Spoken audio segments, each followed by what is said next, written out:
You're listening to a download from the outdoorstation.co.uk. Number 541. Hello and welcome back to the Outdoors Station. This is a continuation of the recycled 2006 10-part TGO Challenge series, which for some reason is missing from the current listing. Sadly, certain voices you hear, such as Andy Howell, Steve Perry and a few others, are no longer with us. 2006 seems like a long time ago now. However, although equipment that people use may have changed, the spirit, the emotion and the adventure the challenge represents will always remain the same. So for those who like long distance trail diaries, enjoy.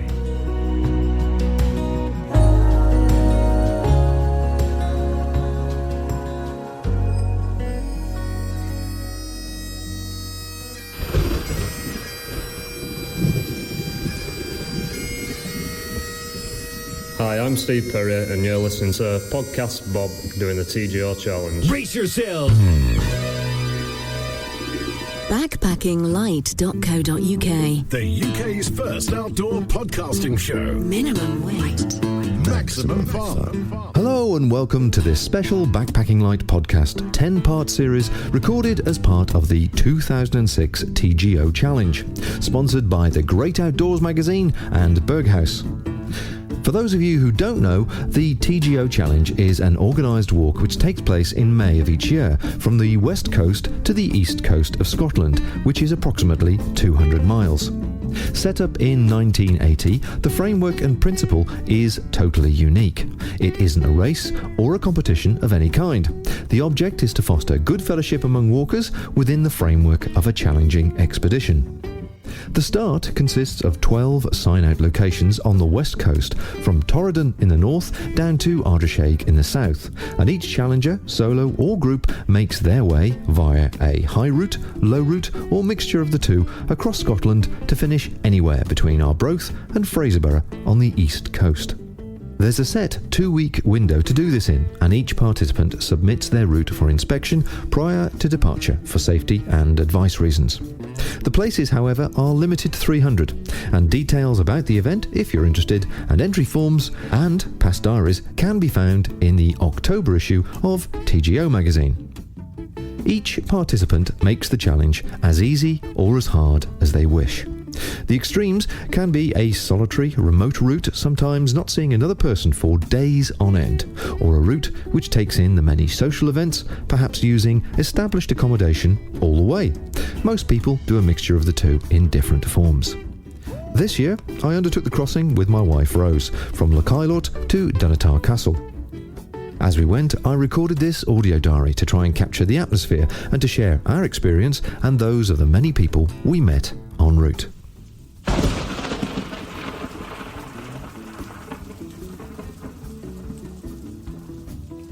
The 2006 TGO Challenge, Part 2.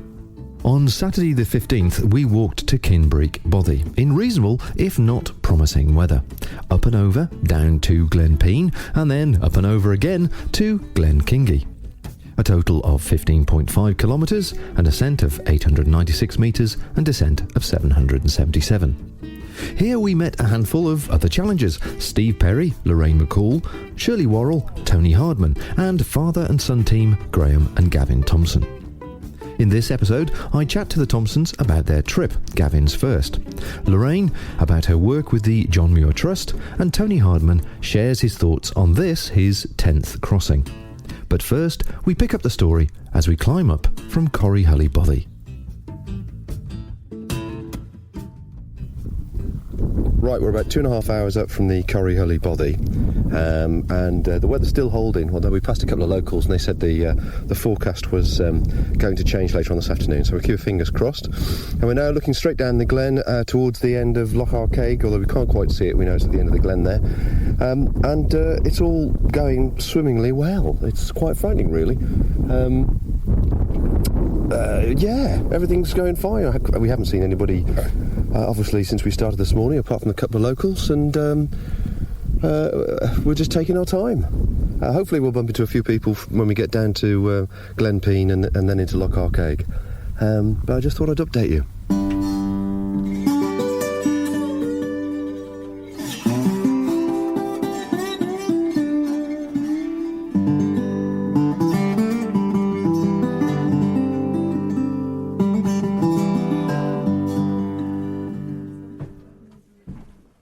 So it's gone 7 o'clock, 7:30, and finally made it down to Kinbreek Bothy.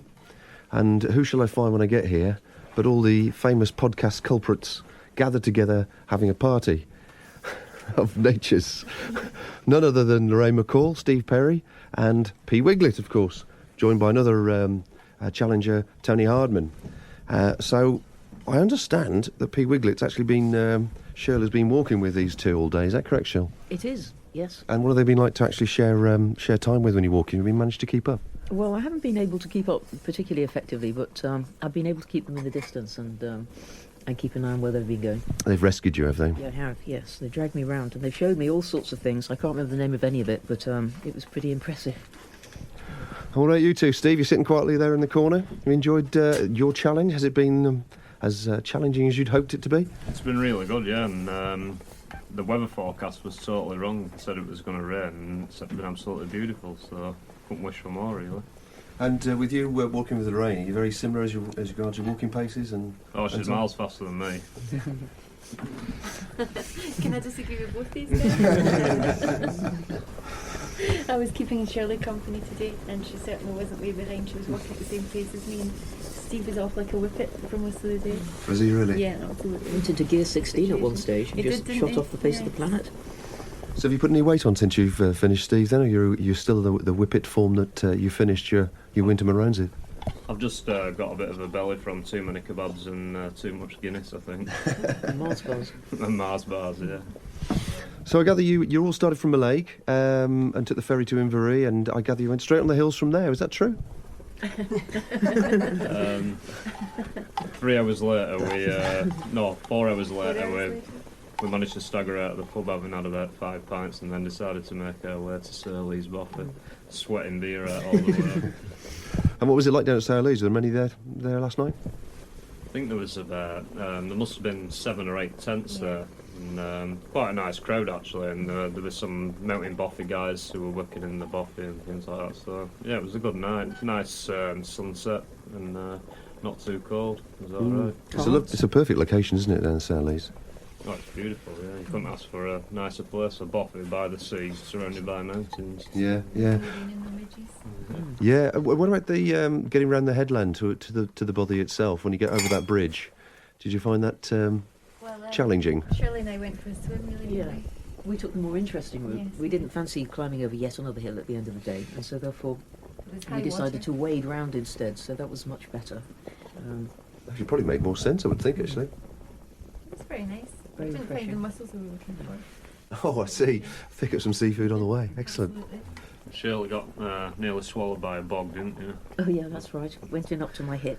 Yeah, Lorraine stopped at a toilet on the back of a boffy, which is an estate boffy, and managed to shatter the whole toilet, really.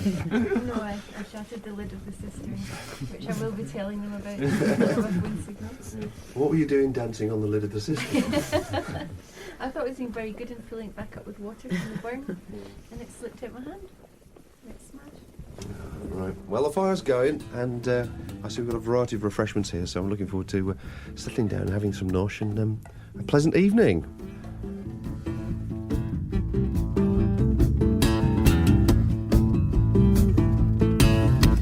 In the morning, as we were all packing up, I asked Graham Thompson and his son Gavin how they had found it so far. A bit boggy over the tops the first couple of days, and we wanted really to do a bit of Noid art. There's so much around it, being the remotest place. Really enjoyed it. The weather's been excellent, as you can probably see. Yeah. Fine.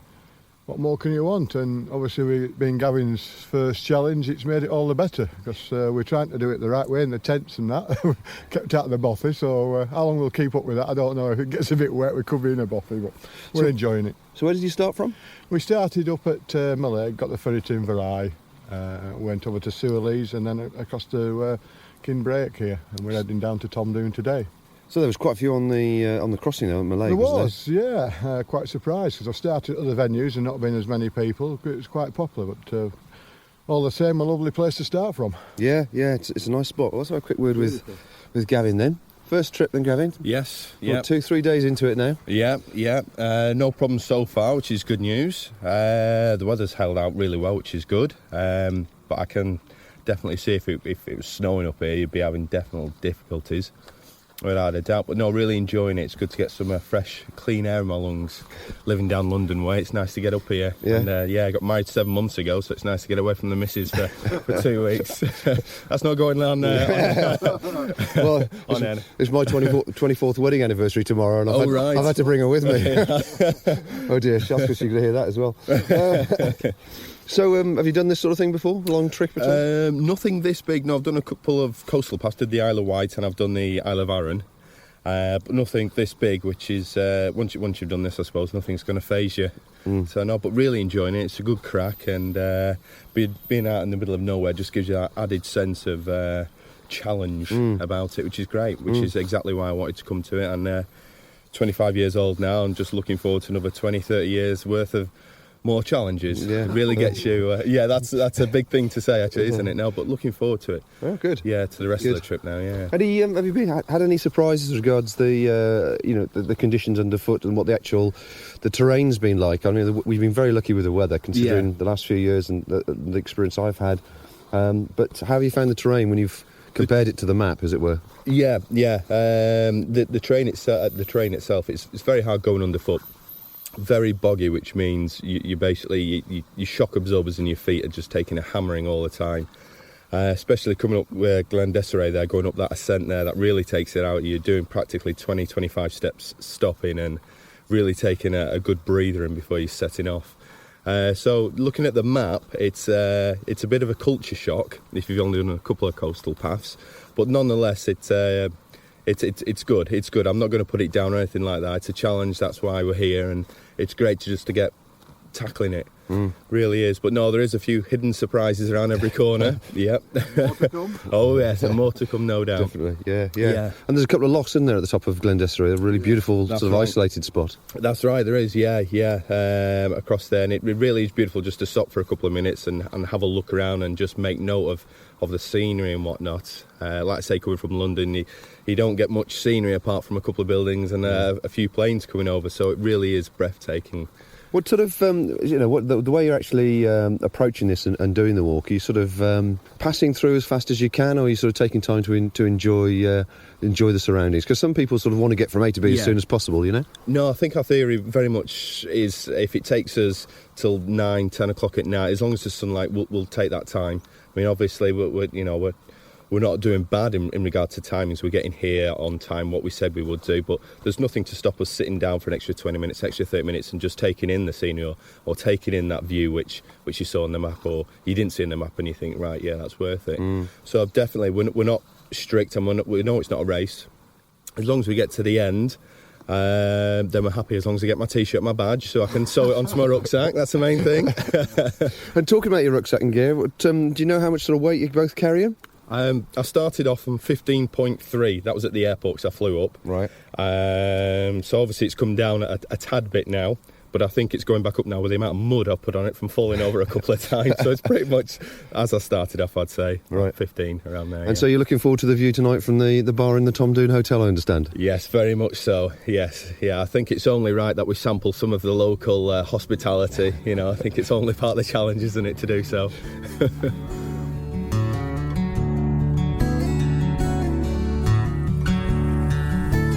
Down by the stream where we had camped, I was making a brew when Lorraine dropped by to have a chat about her very first boat trip from Mallaig to Inverree. And it was really exciting because although I've been in Noidart before, I had never actually been over to Inverree, so it was just fabulous to go on the wee boat and come over. And we had a great journey over. it didn't rain, and the weather forecast was really horrible for the last few days, and it's been fabulous. And we got off at Inveree, and I've always wanted to go to the Old Forge for years. I've got quite a lot of friends that actually live there as well. And we ended up being there for about 4 hours before we started. This is a pub, isn't it? It's a little pub just as you come off the ferry. Is it supposed to be the most westerly pub or something in the UK? I think it's supposed to be the most remote pub in the UK. Right. And yeah, I think it certainly is, and it's a fabulous little place. And we met some more of the challengers, Shirley and Heather and a few other people there, and we sat and had a few beers before we carried on into Surleys. Yeah. Yeah. And I gather the tide was in when you came down from the climb down towards Surleys. Absolutely. Steve and Mark were ahead of us, and they decided to go uphill and over a little pass, and Shirley and I thought, let's just wade our way through the water, and it was lovely and cool. Yes. Didn't find any mussels though. And then from there, we had a really nice night at Surleys actually. We all camped outside. It was a fabulous evening. There was a couple of people for the NBA and the Bothy. Went in for a wee while for the fire, and then sat around playing cards and having a few drinks at night. Went to bed about 12 and got up about 6:30 and headed up over the Sgurna Ridge. Mm-hmm. And it was a fabulous day for it. Again, we've just been so lucky. The weather forecast was just for really horrible rain, and we came right across the whole ridge in just fabulous conditions. And it was Shirley's first time being up there, and it's always very special if you're in Knoydart for the first time. Oh, fantastic. And I know I sort of asked you last night, it wasn't very clear. What was it like with the three of you walking? Because I've got this image of what it must be like with you and Steve and Shirley. I think Shirley thought she was playing catch-up all the time, but actually Shirley and I were keeping quite a good pace together. And Steve, a few times he was way ahead of us, and then he just would sit quite happily and wait on us. Right. Well, we caught up again, and that was fine. He's got a different gear setting on his legs, absolutely. Has he? I don't think he's finished his own walk for very long yet. So yeah. And you're doing this challenge as part of something else, aren't you? Yeah, well, I'm recording my journey for the John Muir Trust. I'm doing a bit of work just now on for the John Muir Trust called the Journey for the Wild, and they're basically over this whole summer they're having a celebration of wild places. And they've sent 4 wooden message batons out to all the cardinal points of the UK. So there's one going up to Shetland, and there's one going out to the Hebrides, and there's one going right down to the Scilly Isles, and there's one going out to the North Sea. And there's going to be a lot of people doing all these different journeys to bring these wooden message batons back to Central Point of Glen Nevis on the 26th of August. But out with it, that's one way to get involved, is actually to take part in one of those legs. And for example, it could be sea kayaking from Scilly to Cornwall and then making your way up the South East Cornwall path. You could be sea kayaking across the Solway Firth, or walking the West Highland Way. There's lots of different things people can get involved in. But out with that, if you can't actually get involved in the dates of that journey, you can do your own. So I'm recording my TGO challenge as my journey for the wild this year. Okay, and where do all these recordings of the journeys and things go to? Yeah, basically we've got a website which is jmt.org/journey, and if you go on there, you can pick one of the routes on the big journey. You can just post a message saying how you value wild places, or you can just record your own journey that you've made and say why you've enjoyed that, and send in any photos or pictures or paintings or anything towards that. And at the end of the summer there's going to be a big exhibition in Edinburgh displaying everything.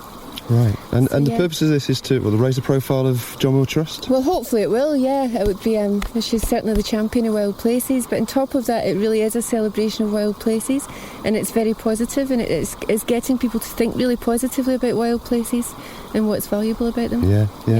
And talking of which, where are you going today?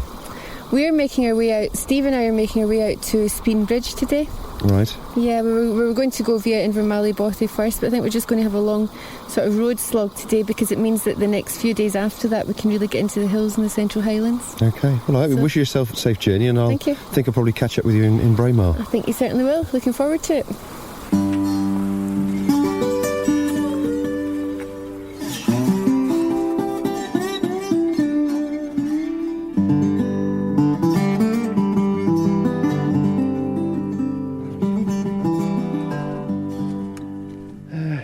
So we've come out of Kinbreek Bothy. We're on the track now towards Tom Doon, and I'm with Tony Hardman, who is a legend in the making in the annals of challengers, because when you've done the challenge 10 times, you become, I think, the official term is a legend. And then you come on to the expert level of advising people from their routes and so on. And Tony is on his 10th challenge. So, how's this one been compared to the previous 9, Tony? Oh, very good up to now. The weather's been very kind to us. Yesterday in particular. Yeah. Bright sunshine. And as always, it's the people you meet that really do make you want to come back and do it again. It's I first came in 1990, did my first challenge then, and I think what struck me more than anything else is the generosity I came across. On the first night, I was offered a house to use as a path through Glengarry. Yeah? Yep. And that was what, obviously from a local or from another? Yeah, challenge? from a local, Glengarry. He was Richard Wood from the Royal Society of Protection of Birds. He was annoyed out looking at the eagle's nest, checking them. And he offered me his house as I passed through Glengarry, but because I joined up with other challengers, I reneged. So you can't take strangers into that environment. But and then I was off at fruitcake. I lifted him on Montrose, and from there on, everywhere I stopped, people were offering you things, advice, drinks, everything. And then when we got to Bridge of Dun, the night before, Max and Katrina, that owns the Bridge of Dun Railway, opened the ladies' waiting room up for us and gave us some coal from the engine and settled us down for the night with some jammy dodgers and a nice pot of tea. Oh, that's lovely, isn't it? Brilliant. Yeah. And have you found that generosity the same every year that you've been? More or less, but it was so striking that first time. That was my first time in Scotland as well, and it so endeared me to the challenge. Yeah. Really did. I mean, it's been set up as you know, and to foster fellowship between hikers and walkers. Have you always found that to be true? There's never been any occasions when it hasn't worked? Not really. No. The odd exception. That happened on my first challenge as well. It happened to another person who slept under the trees all night, and he was walking it with a colostomy bag on, and his partner and him had this argument and split up, and he became known as a total arsehole, his partner. And the lad that slept under the trees went on. I think he's on his 12th challenge now. So, but there's the odd incident like that, but very few. You were saying last night in the bothy that there'd been one or two accidents that had happened, and you particularly had been involved in one of them with a rescue. Do you just want to tell us a bit about that? Well, we were walking up from towards Loch Mona from Bendronegh, Barry Sykes and myself, and as we crossed this particular stream, I went round one side of this big rock, he went round the other side, lost his balance on the stones, fell backwards over this waterfall, about 5 foot deep. And I really thought I couldn't imagine what would happen. I tried not to think what would happen when I looked round. Anyway, I climbed down and got him to his feet, and then climbed back out and lifted him up like, and patched his head up, and we finished up taking him to Inverness Hospital a couple of days later, and he had x-rays. They said they couldn't find anything, and I said, well, I knew that like before an x-ray to tell me that. But fortunately he was all right. He was okay like, but he was concussed a bit, and he was in shock, and unfortunately he with his bad knees as well, I think his system got on top of him, and so he went home. But He was very fortunate. And Fortunate he fell backwards and landed on his rucksack. Yeah. On these rocks. Letitia slipped on a rock, just getting down into a river to make a river crossing, and out knee deep it was. She slipped on the rock and she was paralysed. So her husband jumped in, had to support her. Another member that fortunately was ultra fit managed to run out and raise the alarm. But she's still on crutches, that lady. So, but Yes, I mean, it's one thing about the challenge itself. I mean, it's Scotland really in general. It's not specifically special to the challenge. Is obviously the terrain is. You've got to watch your footing, haven't you? Because we've been fairly lucky with the weather, but even so, it's still very easy to slip and slide. it is. And it's the simple accidents that can cause the biggest grief with not knowing whether you can go forward or not. With the 10 years that you've done it, what I mean, a lot of people that perhaps who might be listening to this and considering doing it for the first time, what would you say was one of the most attractive sort of routes to do? Because you probably started in most places now. I have. I'm not quite sure. I think one of the highlights of the first day was the Clooney Ridge, and I got like 7 Monroes that day, and then on through the Larry Grew. Larry Grew's good, is it? Oh, very good, yeah. Okay. It gets a bit rough on top. There's a boulder field. Right. It needs looking after. You know, it needs keeping as it is. There's so much I haven't seen. But I think the one thing that really strikes me sometimes is the quality of silence. Yes, it is. You can stop It's any total. time.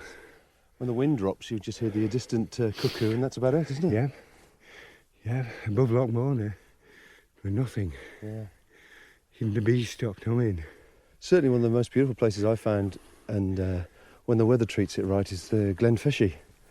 That's beautiful. Beautiful place, isn't it? Yeah. I think that's my favourite bothy. Yeah? Ruetchican in Glenfishie. Yeah. And then there's Sowleys, of course. Sowleys Bothy is equally beautifully located right on that estuary there, isn't it? That's the first time I've been there. Was it this time? Yeah. And it's so scenic, you know, and it'd be nice to come for 2 or 3 days, you know, and then you'd time to appreciate it more like. But Ruetchican, it's just got something about it. Maybe it's the toilet. The mod cons. Yeah. But the estate puts loads of wood outside for you. All you need to do is chop it up, you know. Yeah. So there's also cheery fire, a big kettle, you know. But the scenery up here is marvellous. And it's marvellous in all its different extremities as well. The heavy rains, the bright sunshine, deep snows.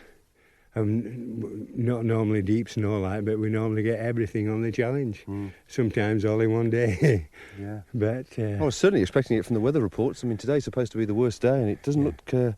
It's just. I mean, it's the clouds come in, and we've probably got 90% cloud cover, but it's fairly high. yeah, it's warm, it's bright, it's absolutely brilliant. So where is it you're finishing this one? Dunotty Castle. Oh right, well we'll see you there then. Stonehaven. Yeah. Excellent. So you're going to have the ceremonial swim in the sea. Paddle. maybe a swim. It just depends. Just depends if I get a B&B the night before. Yeah, there's some good B&Bs and a good chippy there, so you're assured of a good sleep.